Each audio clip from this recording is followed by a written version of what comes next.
ఆర్థిక గ్రహణం. ఓం వసుదేవసుతం దేవం కంసచాణూరమర్దనం దేవకీ పరమానందం కృష్ణం వందే జగద్గురుం. శ్రీ రాధాకృష్ణాభ్యాం నమః. కృష్ణం వందే జగద్గురుం, అర్జునం వందే జగదేక వీరం. ఇప్పుడు మనకి పశ్చిమ ఆసియాలో యుద్ధం జరుగుతుంది. ఈ యుద్ధం జరగడం వల్ల మనకి ఇక్కడ పెట్రోలు, డీజిల్ రేట్లు పెరగడము, మత్స్య ఎగుమతులు అవన్నీ కూడా ఆగిపోవడము, ఇలాంటివన్నీ కూడా జరుగుతున్నాయి. ఆర్థికంగా రేట్లన్నీ కూడా బాగా రేట్లు పెరిగిపోయినాయి. ఇప్పుడు మనం ఆర్థికంగా కుదేలైపోయాం. దీని అంతటికీ కారణం ఏమిటంటే గురుడు మిథున రాశిలో ఉండడము, ఆ తర్వాత జూన్ 2, 2026 సంవత్సరానికి గాను ఆయన కర్కాటక రాశిలోకి వస్తాడు. అప్పుడు దాకా కూడా యుద్ధం అనేటటువంటిది ఆగదనమాట.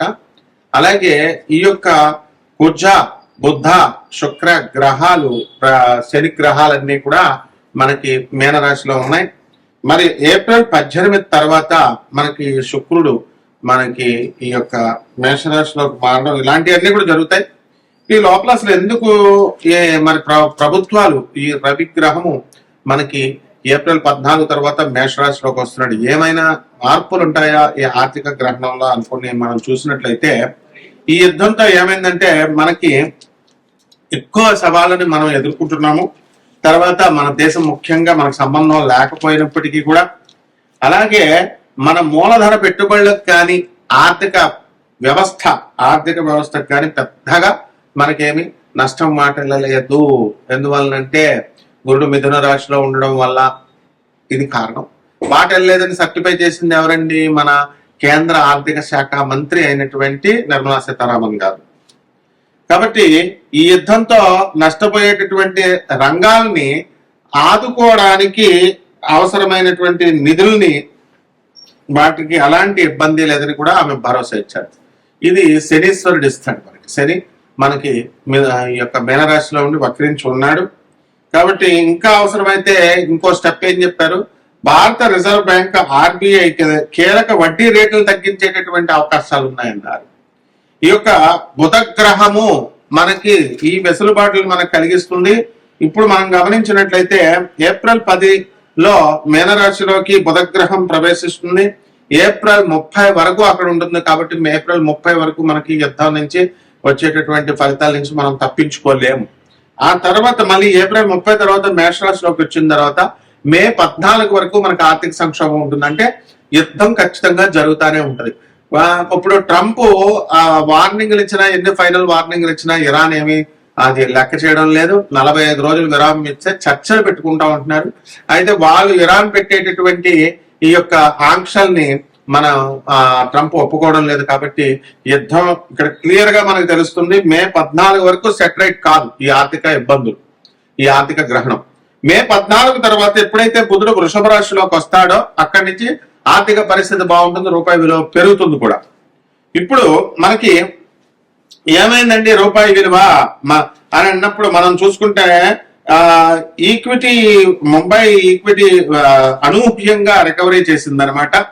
ఈ యొక్క యుద్ధానికి తెరదించేటటువంటి క్రమంలో కాల్పుల విరమణకు ఇప్పుడు చర్చలు జరుగుతున్నాయి అనే జస్ట్ ఒక వార్త వచ్చిందంటే నిన్న మొన్న రావడంతో ఆయిల్ ధరలు తగ్గినాయి చక్కగా. దానికి కారణం అదే. అలాగే రూపాయి బలపడింది. దీంతో ద్వితీయార్థంలో ఏమైందంటే బ్యాంకింగ్, IT షేర్లలో జోరుగా కొనుగోలు అనేటటువంటివి సాగడం ఈ రికవరీకి కొంచెం ఊరటనిచ్చింది. అలాగే సోమవారం రోజున ఏం జరిగిందంటే సెన్సెక్స్ పాజిటివ్ గా ప్రారంభమైనా సరే ఇన్వెస్టర్లందరూ కూడా లాభాల స్వీకారానికి దిగడంతో రోజంతా భారీ ఆటుపోట్లకు లోనైంది. చివరికి 787.30 పాయింట్ల లాభంతో 74,106.85 వద్ద ముగిసిందనమాట. సో నిఫ్టీ ఏమైందంటే 255.15 పాయింట్లు లాభపడి 22,968.25 వద్ద క్లోజ్ అయింది. కాబట్టి దీనివల్ల ఏమిటో మనకు అర్థమైంది అంటే 14 పైసలు మనకి లాభపడింది అనమాట రూపాయి. RBI చర్యల మద్దతుతో ఫారెక్స్ మార్కెట్ లో వరుసగా మనకి రెండో రోజు సైతం అమెరికన్ డాలర్ మార్గంలో ₹28 బలపడి 92.90 దగ్గర ముగిసింది. ఒక దశలో ఏమైందో తెలుసా, రూపాయి ఇంట్రాడే గరిష్ట స్థాయి 92.79 కూడా తాకింది. ఇదంతా కూడా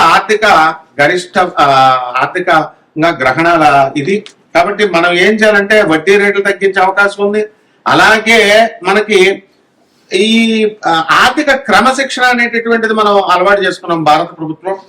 కాబట్టి ఆర్థిక క్రమశిక్షణ విధానాలు ఈ యొక్క వీటిలో అన్ని కూడా మనకి డబ్బులు పడిపోయినా సరే భారతీయ ప్రజలందరూ కూడా దీనికి దోహదపడుతున్నాయి ఎక్కువ నష్టపోకుండా. దీనివల్లే మనకి పెట్రోల్, డీజిల్, ఎక్సైజ్ సుంకాలు తగ్గించడం, అలాగే కీలక రసాయన ఉత్పత్తులకు దిగుమతి సుంకాలు మినహాయించారు. అలాగే సెజ్జల్లో ఎగుమతుల కోసం ఏర్పాటు చేసినటువంటి కంపెనీలు తమ ఉత్పత్తిలో కొంత భాగాన్ని దేశీయ మార్కెట్లో అమ్ముకోవడం కోసం అనుమతి లాంటి అన్ని కూడా చర్యలు తీసుకుంటున్నారు. అంటే జాతకం చూడగానే గురుడు మిథున రాశిలో ఉన్నాడు, గురుడు 4వ ఇంట్లో ఉన్నాడు, 5వ ఇంట్లో ఉన్నాడు కాబట్టి నష్టాలు కలిగినాయి. ఇది కాదండి, సబ్జెక్ట్ నేర్చుకోవాలి. సబ్జెక్ట్ ఇది ఆర్థిక గ్రహణం అంటే. చివరి వరకు చూడాలి, కేవలం 3 నిమిషాలు ఇలా తిప్పేసేయడం కాదు దయచేసి. దీని వల్ల మనకి ఇప్పుడు ఏం జరుగుతుంది, ఇప్పుడు గ్రహస్థితిని కనుక మనం చూసుకున్నట్లయితే ఈ యొక్క రవి గ్రహము మనకి ఏప్రిల్ 14న మేషరాశిలోకి వెళ్తున్నాడు, మే 15 వృషభ రాశిలోకి వస్తున్నాడు. అక్కడి నుంచి బాగుంటుంది. మే 15 వరకు కూడా మనకి ప్రభుత్వం సరైనటువంటి నిర్ణయాలు తీసుకోలేకపోతే, ఏ ప్రభుత్వమైనా వరల్డ్ అక్కడ అమెరికా అయినా, జూన్ 15 తర్వాత మిథున రాశిలోకి వస్తున్నాడు. అలాగే శుక్రుడు మనం తీసుకున్నప్పుడు మార్చి 25వ తేదీన మేషరాశిలోకి ప్రవేశిస్తున్నాడు. ఆ తర్వాత ఏప్రిల్ 19న వృషభ రాశిలోకి ప్రవేశిస్తున్నాడు. మే 14 మిథున రాశిలో ప్రవేశిస్తున్నాడు. కాబట్టి శుక్రుడు వల్ల మనకి బంగారము రేట్లు ఇవన్నీ కూడా దిగిపోయినాయి. అవన్నీ కూడా కొంచెం పెరగడానికి అవకాశాలు ఉన్నాయి కొద్దిగా. అలాగే కుజ సంచారాన్ని కనుక మీరు తీసుకున్నప్పుడు కుజుడు ఏప్రిల్ 2 మీనరాశి, మే 11న మేషరాశిలోకి వస్తాడు. అక్కడ కూడా బాగా ఇబ్బందులు ఉంటాయి. జూన్ 20 నుంచి మనకి వృషభ రాశిలోకి ప్రవేశించడం అనేటటువంటిది జరుగుతుంది. కాబట్టి శని సంచారం అంతా కూడా మీకు తెలుసు మీనరాశిలోనే వక్రించి ఉన్నాడు. ఇప్పుడు రాహుకేతులు డిసెంబర్ 5 వరకు మనకి రాహు కుంభరాశిలోను, కేతువు సింహరాశిలోనూ ఉంటాడు. ఆ తర్వాత రాహువు మనకి మకర రాశిలోకి, కేతువేమో కర్కాటక రాశిలోకి వస్తాడు. బుధ గ్రహం వచ్చేసరికి ఏప్రిల్ 10న మీనరాశిలోకి వస్తాడు, ఏప్రిల్ 30న మేషరాశిలోకి వస్తాడు. బాగుండదు. మే 14 నుంచి వృషభ రాశిలోకి వస్తాడు. కాబట్టి వీటిలన్నిటిని మనం ఈ గ్రహస్థితులన్నీ మనం చూసుకొని విశ్లేషణ చేసినప్పుడు సమకాలీన పరిస్థితులు బయట, అలాగే గ్రహ స్థితిగతుల్ని మనం ఇవన్నీ కూడా బ్లెండ్ చేసి మనం చెప్తున్నప్పుడు మే 14 వరకు కూడా మనకి ఆర్థిక గ్రహణం ఉంటుందండి ఈ 2026 సంవత్సరంలో. కాబట్టి అంతవరకు డబ్బులు బాధలు చాలా ఎక్కువగా ఉంటాయి అందరికీ కూడా. కాబట్టి గురుగ్రహము మనకి ఎలాగో ఇప్పుడు జూన్ 2న 2026 సంవత్సరంలో కర్కాటక రాశిలోకి వస్తున్నాడు కాబట్టి అక్కడి నుంచి బ్రహ్మాండంగా ఉంటుంది.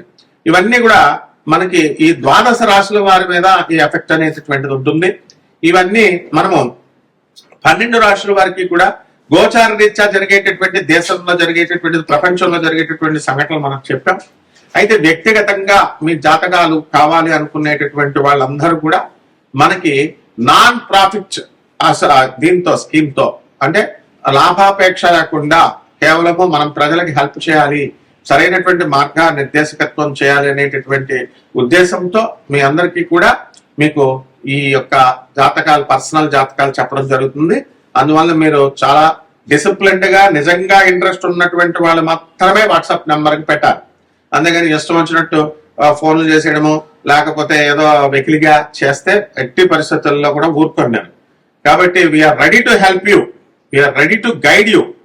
అండ్ మొట్టమొదటిగా మీరు వరల్డ్ నెంబర్ 1 ఆస్ట్రాలజర్తో మీరు డీల్ చేస్తున్నారు అనేటటువంటి విషయాన్ని గురువు గారితో అనే దృష్టిలో పెట్టుకోండి. ఎంతవరకు ఏ గురువు కూడా వాళ్ళ డైరెక్ట్ నెంబర్ ఇవ్వడు, నాది నా డైరెక్ట్ నెంబర్. కాబట్టి ఏమండి ఇదేనా అండి వాట్సాప్, డేట్ ఆఫ్ బర్త్లు పెట్టాలండి, ఏం పెట్టాలండి అని నన్ను అడిగితే నేనేం చెప్తాను, అదే మాట్లాడే పద్ధతి గురువు గారితో. కాబట్టి చాలా జాగ్రత్తగా, డిసిప్లిన్డ్ గా మీ లైఫ్లు మారుతాయి గ్యారంటీగా. అలాగే మనందరం కూడా ఈ యొక్క గాణగాపుర యాత్ర వేస్తున్నాము. చక్కగా ఈ యొక్క ఛానల్ ఓనర్లు అయినటువంటి CEO మేడం అయినటువంటి కీర్తనా దేవరాయ గారికి మీరు చక్కగా తర్వాత కాల్ చేసుకొని మనం గాణగాపురం రిజిస్ట్రేషన్స్ కూడా మనం చేయడం జరుగుతుంది, అవన్నీ చెప్తాము. కాబట్టి మీరు క్రమశిక్షణ ఉన్నట్లయితే మేము మిమ్మల్ని ముందుకు తీసుకెళ్ళగలుగుతాం. ఇప్పుడు ఈ జాతకాలు చెప్పేటప్పుడు నువ్వు కోటీశ్వరుడు అయిపోతావు, నువ్వు ఇదైపోతావు, నువ్వు ఈ పొగుడుతా ఉండవు. మరి అప్పచెప్పించుకుంటాను మ్యాచ్ స్టార్ నేను. ఈ ఈ మొత్తం వ్యాసం అప్పచెప్పించుకుంటారు. ఎవరైతే నాకు ఫోన్లు చేస్తారో వాళ్ళు నిర్మలా సీతారామన్ ఏం ఎఫెక్ట్ చేసింది, ఏం స్టెప్స్ చేసింది అన్ని నాకు అప్పచెప్పించుకున్న తర్వాత జాతకం చెప్తాను నేను. కాబట్టి ఇవన్నీ కూడా ద్వాదశ రాశుల వారి మీద అందరి మీద కూడా మీకు ఏ రకంగా ఏ ఒక్కొక్క రాశి వారికి ఏం జరుగుతుందో మనం చెప్పుకుందాం విడిగా. వృశ్చిక రాశి, ఈ వృశ్చిక రాశి వారికి అందరికీ కూడా మనకి అర్ధాష్టమ రాహువు, మరి పంచమ శని, కుజ, బుధ గ్రహాలన్నీ కూడా ఉన్నాయి. మనకి ఈ యొక్క రాశి వారికి అందరికీ కూడా ప్రతి పని కూడా కదండి చాలా ఆలస్యంగా అవుతా ఉంటాయి. మీ వల్ల ఇతరులకి బాధండి. మీ సేవలో మీకు అప్లికేషన్ రావడం కోసం తిరగడం, ఆ వచ్చిన దాని ప్రింట్ కూడా తీసుకోలేకపోవడం, ఇవన్నీ లేట్ అనమాట. అన్ని ప్రతిదీ ఈ వృశ్చిక రాశి వాళ్ళకి. కాబట్టి ఈ ఆర్థిక గ్రహణము అనేటటువంటిది వృశ్చిక రాశి వారి మీద డైరెక్ట్ ఇంపాక్ట్ పడింది. అయితే వీళ్ళకి చక్కగా బ్రహ్మాండంగా సంపాదన బాగానే ఉంది. ఆ ఊర్లు తిరుగుతున్నారు, హ్యాపీగా ఎంజాయ్ చేస్తున్నారు అంతా కూడా.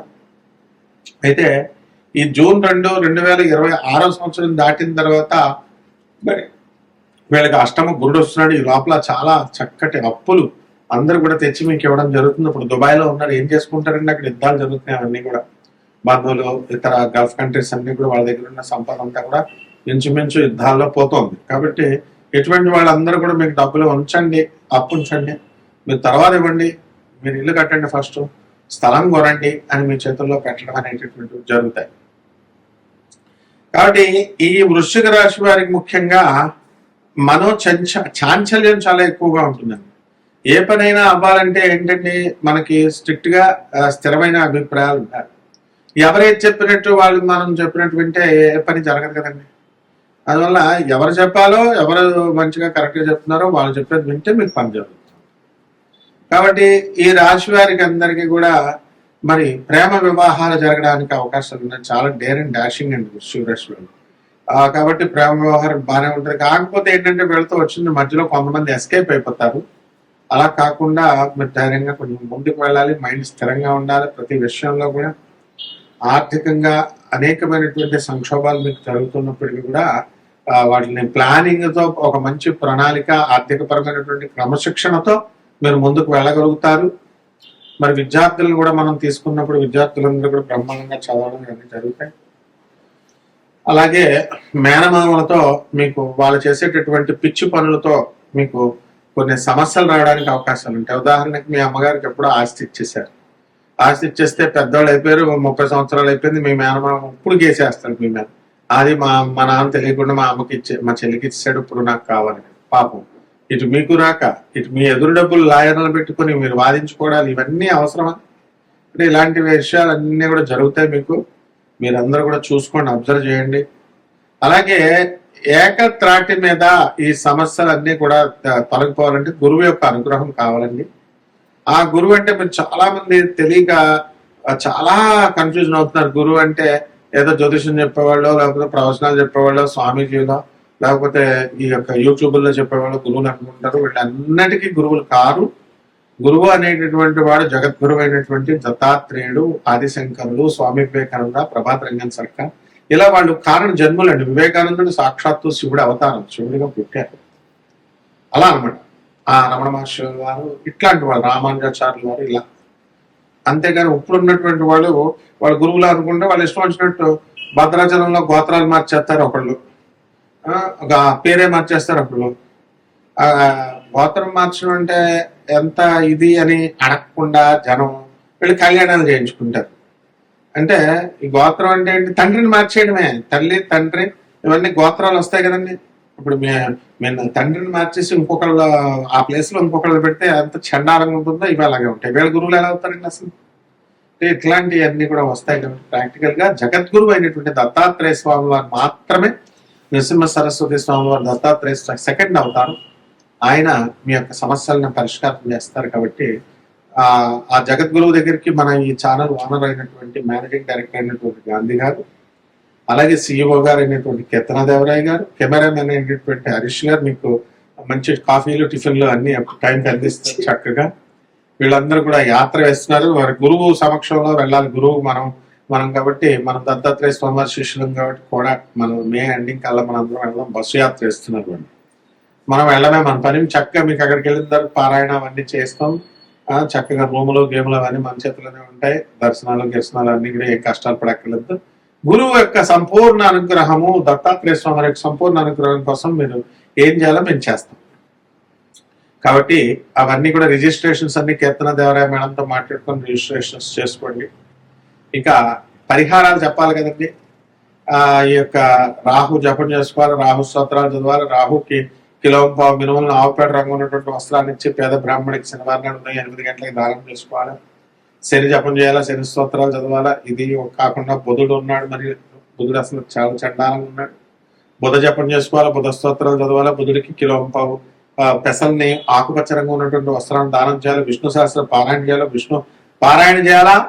తర్వాత మాకు కూడా గాంగాపురం మీరందరూ కూడా వచ్చినట్లయితే సంపూర్ణమైనటువంటి గురుపాదిక దర్శనం వల్ల సంపూర్ణమైనటువంటి ఫలితాలు మీకు లభిస్తాయి. శుభమస్తు.